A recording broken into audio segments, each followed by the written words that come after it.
Hi guys, Dance here. Now it's that time of the year where you're going to be seeing donate blood, donate blood, donate blood. 10 reasons why you should donate blood, 10 reasons why blood donation is good for you. Yes, World Blood Donors Day is coming up, and in this video I'm going to explain what blood donation is all about and why you should donate.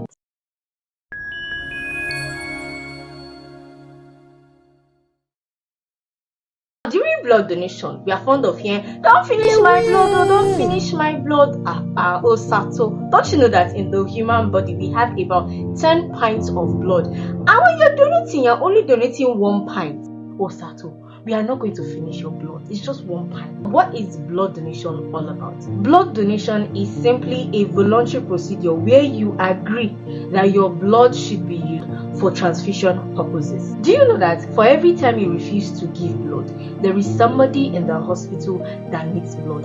And in as much as we think that there are many people on the street, blood sometimes can be really scarce in the hospital. Now, aside the whole blood that you give, right, that one that you see that you collect all your blood, aside that one, there are other types of donation. Now your blood is divided into different components. You have the platelets, you have the plasma, and you have the red blood cells. Now there are different people that might need different components of this blood. Not everybody requires a whole blood transfusion. Some people might require a platelet transfusion, a plasma transfusion, or a red cell transfusion. Now what are all of these? The first type of donation is the whole blood donation, the one that me and you where your whole blood is collected.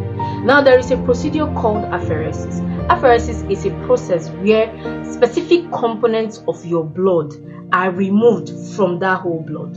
Now you have a whole blood.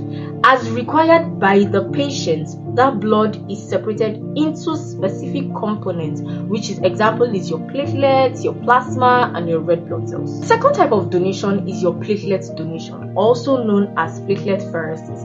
Now in this procedure or in this donation, it is your platelets that is collected. Now platelets are tiny cells that are responsible for forming clots, and they're the ones that stop you from bleeding out when you injure. The third type of donation is your plasma donation, also known as plasma pheresis. Now in this type of donation, it is your plasma that is collected. Plasma is the liquid portion of the blood, and it makes up about 55% of the total volume of your blood. The last type of donation is your double red cell donation, and this process is where 2 units of red cells are collected from you. Now the beautiful part of apheresis, this procedure called apheresis, is after the specific component has been collected from you, other parts that are not needed can be transfused back to you. Crazy, right? Now the reason, I know your mind, you're wondering, why am I explaining all these things?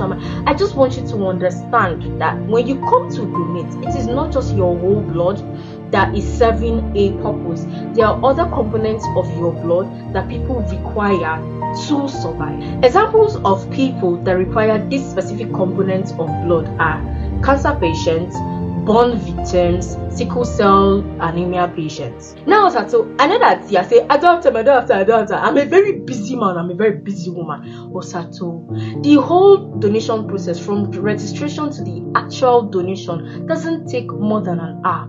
At most, an hour 10 minutes, an hour 20 minutes, depending on what you are donating. The actual donation itself, where they shook you needle and you start bleeding, takes up about 10 to 15 minutes. So, Osato, you can actually come from your office, donate, rest a little, and go back to your office. So you see that registration and screening, it is very important so that you don't end up on our bed. So these screening checks are important to be sure that you are eligible to donate blood. Aside from the fact that you're helping us save lives, donating blood is quite beneficial to you because it helps reduce your risk to certain illnesses. Osato, come, let me tell you a secret. Do you know that you can use this avenue, this blood donation avenue, to check your health status? Because they are going to perform health screening for you. They are going to check your HIV status, your hepatitis B status, your hepatitis C status. They will check your blood pressure. Osato, what are you waiting for? You can use this opportunity to check yourself without paying a dime. Don't tell anybody I told you. Now, who can donate blood?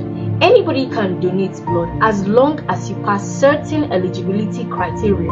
You are fit to donate blood. So, Sato, what are you waiting for? I urge you to go out there on World Blood Donors Day and donate.